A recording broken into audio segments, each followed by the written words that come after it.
Hello friends, आप सभी का स्वागत है नीतू वॉइस पर। मैं तुमसे एक झेन कथा कहूँगा। एक झेन बिच्छू जंगल में से गुजर रहा है। अचानक वह सजग हो जाता है कि एक शेर उसका पीछा कर रहा है, इसलिए वह भागना शुरू कर देता है। लेकिन उसका भागना भी झेन ढंग का है। वह जल्दी में नहीं है, वह पागल नहीं है, उसका भागना भी शांत है, लयबद्ध। वह इसमें रस ले रहा है। यह कहा जाता है कि भिक्षु ने अपने मन में सोचा, अगर शेर इसका मज़ा ले रहा है तो मुझे क्यों नहीं लेना चाहिए। और शेर उसका पीछा कर रहा है। फिर वह ऊंची चट्टान के नज़दीक पहुंचता है। शेर से बचने के लिए ही वह पेड़ों की डाली से लटक जाता है। फिर वह नीचे को ओर देखता है।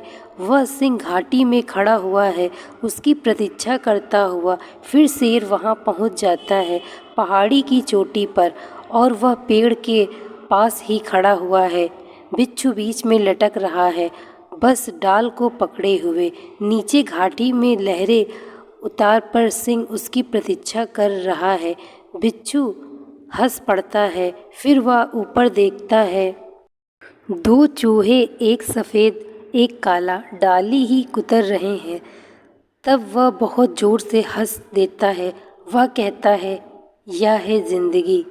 दिन और रात सफ़ेद और काले चूहे काट रहे हैं, और जहाँ मैं जाता हूँ मौत प्रतीक्षा कर रही है। यह है ज़िंदगी। और यह कहा जाता है कि भिक्षु को सतौरी उपलब्ध हो गई। संबोधि की पहली झलक, यह है ज़िंदगी। चिंता करने को कुछ है नहीं, चीज़ें इसी तरह हैं।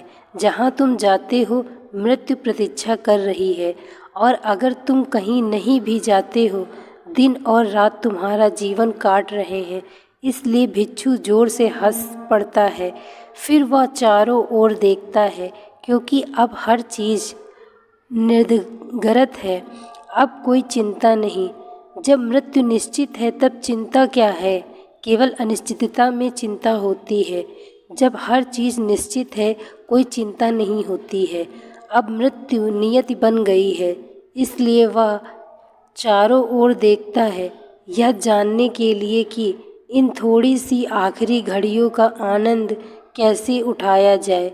उसे होश आता है कि डाल के बिल्कुल निकट ही कुछ स्ट्रॉबेरीज़ हैं, तो वह कुछ स्ट्रॉबेरी तोड़ लेता है और उन्हें खा लेता है। वे उसके जीवन की सबसे बढ़िया स्ट्रॉबेरी हैं। वह उनका मज़ा लेता है, और ऐसा कहा जाता है कि वह उस घड़ी में संबोधि को उपलब्ध हो गया था। वह बुद्ध हो गया, क्योंकि मृत्यु के इतना निकट होने पर भी वह कोई जल्दी में नहीं था। वह स्ट्रॉबेरी में रस ले सकता था। वह मीठी थी, उसका स्वाद मीठा था। उसने भगवान को धन्यवाद दिया। ऐसा कहा जाता है कि उस घड़ी में हर चीज़ खो गई थी। वह शेर, वह सिंह, वह डाल, वह समय भी। हम ब्रह्मांड बन गया। यह है धैर्य, यह है संपूर्ण धैर्य। जहाँ तुम हो उस क्षण का आनंद मनाओ, भविष्य की पूछे बिना। कोई भविष्य मन में नहीं होना चाहिए, केवल वर्तमान क्षण हो कि वर्तमानता, और तुम संतुष्ट होते हो, तब कहीं जाने की कोई आवश्यकता नहीं है। जहाँ तुम हो उसी बिंदु से उसी क्षण ही तुम सागर में गिर जाओगे। तुम ब्रह्मांड के साथ एक हो जाओगे। दोस्तों, मैं आशा करती हूँ आपको यह कहानी अच्छी लगी होगी। यदि कहानी अच्छी लगी हो तो वीडियो को लाइक तथा चैनल को सब्सक्राइब अवश्य करें। Thank you so much watching this video. Like, share and subscribe.